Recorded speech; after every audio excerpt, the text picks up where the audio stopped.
Before we look at quartiles, I want to just quickly remind us of percentiles. That's where we left off. So percentiles, and we took the notes yesterday or in class the last time. And so percentiles, and using that language, and you already filled this in, but I'll fill this in now. The way we say this is the kth percentile. That's how you would say that, the kth percent. And we put a number in there. So right now we don't PK, and we'll throw a number in there. And all that it represents are the percent of observations that are less than or equal to that value. And so we had that conversation in class. And so looking at, imagine everyone's lined up in some row, in some line, and then whoever's from the bottom to the top, and then there would be percentiles. Some of the language we use is top 1, top 10, top 2, bottom. And so that's where we left off talking about it. And then in this case, what does P74 what does P74 mean? This is the 74th percentile. That's the way we would say that. And what does it mean? That means that 74%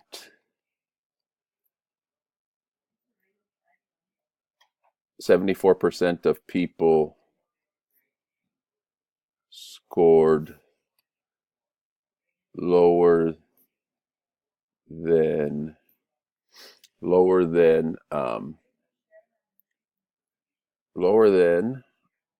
or equal to 600.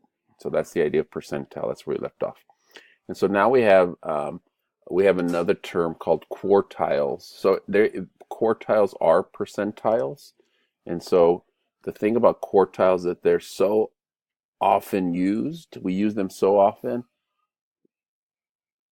Quartiles, it's like quarters, right? Quartiles divide data sets into four parts. And so they're so important that we name them. These are such important percentiles. We name them. We name them Q1, the second quartile. The second quartile divides the bottom 50%, right? The second quartile, and we would call that Q2.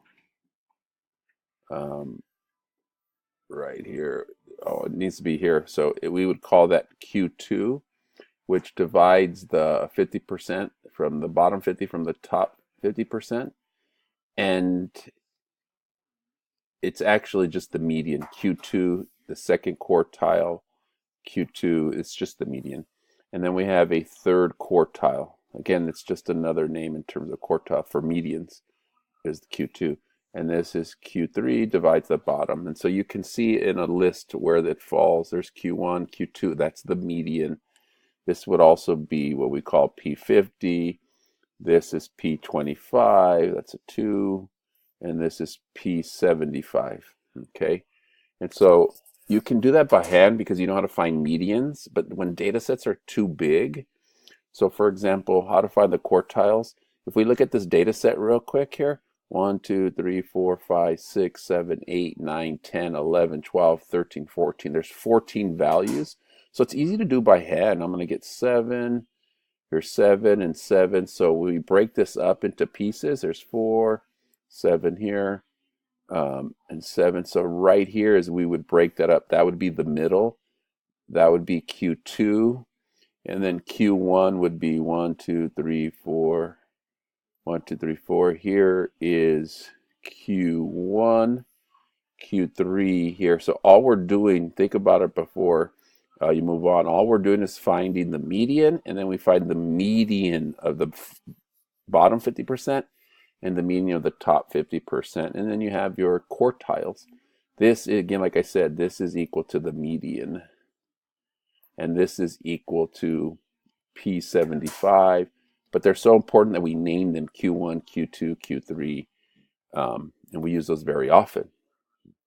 And then, of course, we would also do this. We're not going to do this by hand. You know how to do it, understand the concept, but we would do this in StatCrunch. Here's the data we had, and so that's 3.1 objective 3. This is the data we have, and you can get that from summary statistics, summary stat column, and I'm using that one right there. That's that data we had.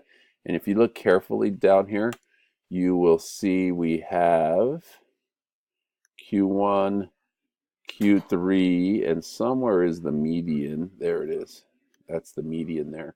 And then you can compute, and then it gets you those numbers too. 28, 38, and 32.5. You can see that that matches up what we have here. 28, 38, and then this value in between 32 and 33 is 32.5. And so that's how you find the quartiles.